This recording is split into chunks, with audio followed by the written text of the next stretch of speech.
Baraka FM.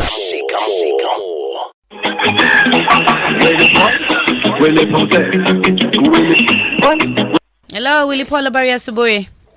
D Billy na Daktari Kokoro kutoka Baraka FM Mombasa. Kwani unafua? Ati? Ni nasikia noise zingine hapo kwa background nikao unafua. Hapana, nanunua tairi ya gari niko Monroe. Unanunua tairi? Yeah.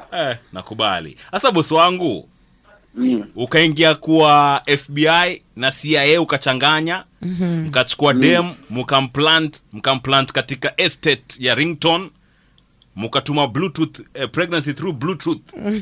Ikamwai. Alafu mkaspread kwamba ni Ringtone amempatia ujauzito na ni kazi ni ya Pitson. Hamadai ndugu yangu, ni kweli ama ni porojo? No comment kwa hiyo. Bado naweza zungumzia muziki yangu. Willy Paul. All right, Willy Paul. Mabinti walikuchanganya mpaka ukahamisha kwa estate. Mtu wangu.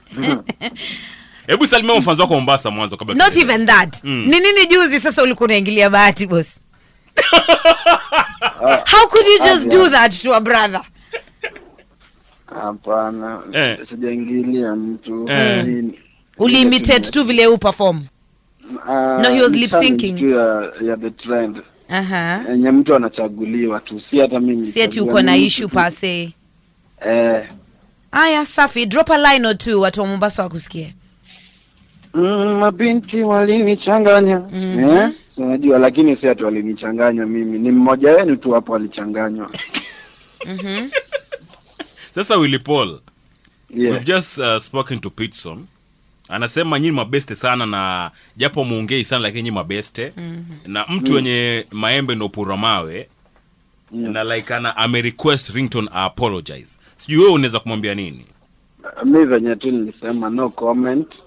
Alafu muziki yangu mpya inaitwa Tigawana, nimefanya na size 8. So Mlika mkafikiria nini? Nini yo? Who wrote that song? Who thought about that idea? Wewe ama size 8? Both of us. Yeah. Aya, saju unabaitaya nitumie M-Pesa. Sa M-Pesa ndo nataka kutumia yezi tosha. Do hivyo, fungua tu account alafu unitumie nikuwekea. Uniandikie check. Niweke tu maisha yako yote hapo ndani. Sasa hii ni story ungeniambia tukikutana City Mall siku ile. Safi brother, thank you so much. Asante. Shukran.